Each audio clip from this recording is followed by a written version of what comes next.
I'm a 20-year-old college student here in San Jose, California. Now, I'm not gonna lie, I wasn't exactly the most social guy in college. I didn't have a girlfriend, I wasn't in a frat, and I definitely didn't go to the big parties everyone talks about. Most nights I just stayed in, did homework, or maybe binge-watched a show. It wasn't that I was complaining, I just never fit into that whole party scene, you know? And hey, I'm still a pretty chill guy with a small circle of friends. But I needed money, and being the only one in my friend group without a job was kind of embarrassing. So I took a job at McDonald's.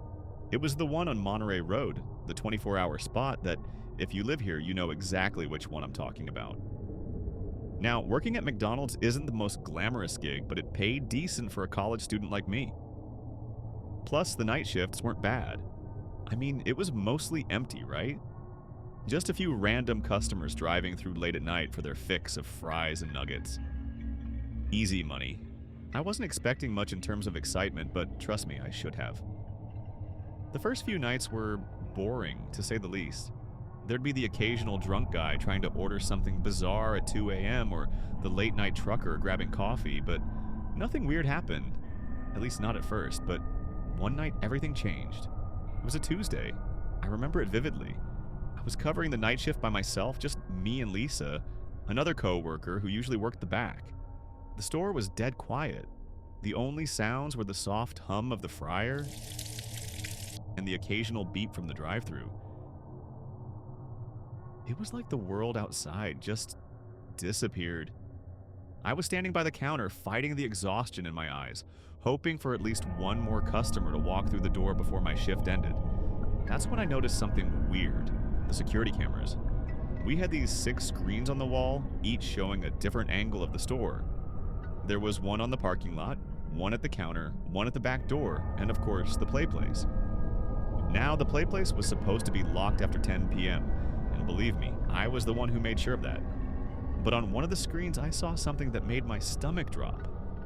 A man standing there in the play place. Now, I'm not talking about some random customer. This guy looked like he was from another time. He was wearing one of those old McDonald's uniforms, like the ones from the 80s. A yellow shirt, brown visor, the whole retro vibe. I froze, trying to make sense of it. I blinked, checked the other screens. I looked back at the PlayPlace camera. He was still there. I don't know why, but I felt this chill run through me. The hair on the back of my neck stood up.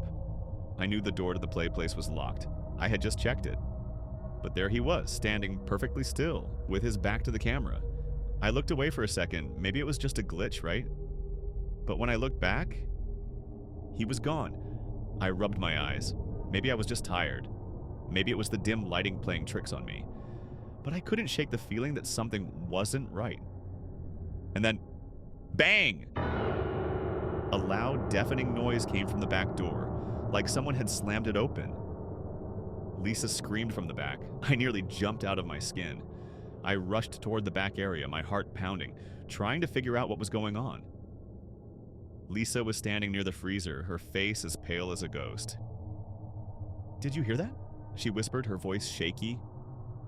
I nodded, trying to stay calm, but I just knew something was off. We stood there in silence, listening, but there was nothing. I went back to the security cameras, my hands shaking now. I looked at the play place again. The man was gone. But the door was open. I swear to you, I locked that door. I always locked it. Lisa was ready to leave right then and there, and honestly, I wasn't about to argue with her. We quickly turned off the fryer, locked up, and got out of there. I figured it was just a one-off thing. Maybe I was losing my mind from the long shift. But the next day, everything got even weirder. Our manager was pissed we had closed early, but when we checked the footage, something I can't explain happened. There was a 4-minute gap in the security footage, from 2:43 a.m. to 2:47 a.m.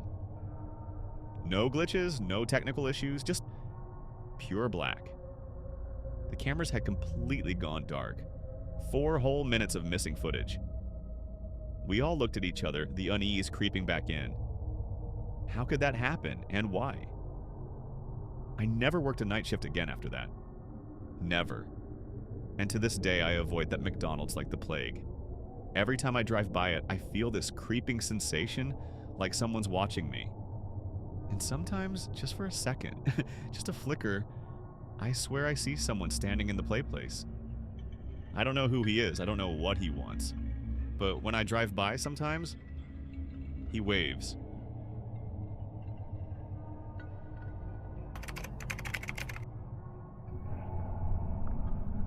Hey, I'm Jake.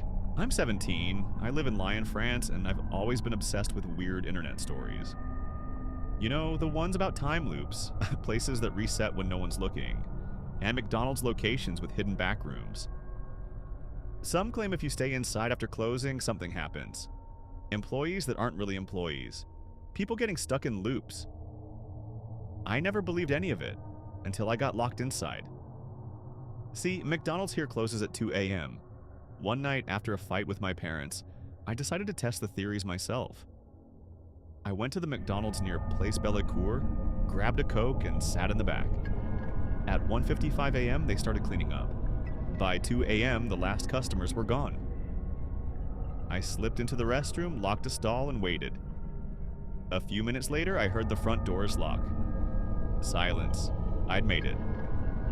Grinning, I stepped out. The restaurant was dark except for the streetlights outside. Everything looked normal. No secret tunnels, no weird noises, just empty chairs and the faint smell of fries. I walked behind the counter expecting some kind of back door leading to a secret room. Nothing. Just the kitchen. Bins of frozen nuggets. A stack of burger boxes. I was about to laugh at myself when I noticed something strange. A man was still sitting in the booth near the window. I swore he'd left before closing. He had been scrolling on his phone, earphones in. Now he was completely still. His phone frozen in his hand. No music, no movement. I swallowed. Dude? No response. I stepped closer. His eyes were open, but wrong, unfocused, empty. I felt a chill creep up my spine. That's when I heard it. Footsteps, soft, slow, deliberate.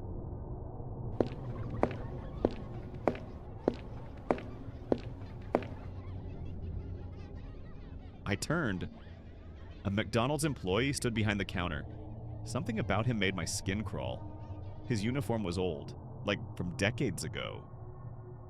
The colors were faded, the hat slightly crooked. His name tag was unreadable, scratched out like someone had tried to erase his identity. "You shouldn't be here," he said. His voice was flat, hollow. I forced a nervous chuckle. "Yeah, I was just leaving." He didn't move. Neither did the man in the booth. The lights flickered, and he was gone. Not gone as in he left. Gone as in 1 second he was there, the next he wasn't. I spun back to the employee. He was inches from my face. My breath caught. His eyes weren't real. They were plastic or glass, reflecting the dim light in a way that made my stomach turn. "You shouldn't be here," he repeated. The lights flickered again, and suddenly,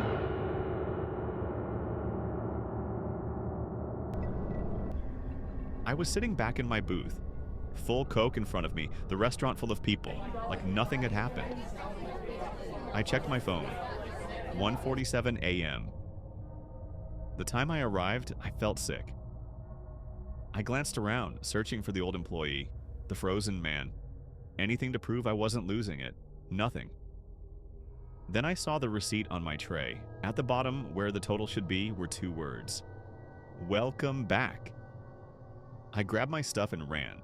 I don't know what happened that night, but I never went back. And now every time I see a McDonald's at night, I can't help but wonder, have I been here before?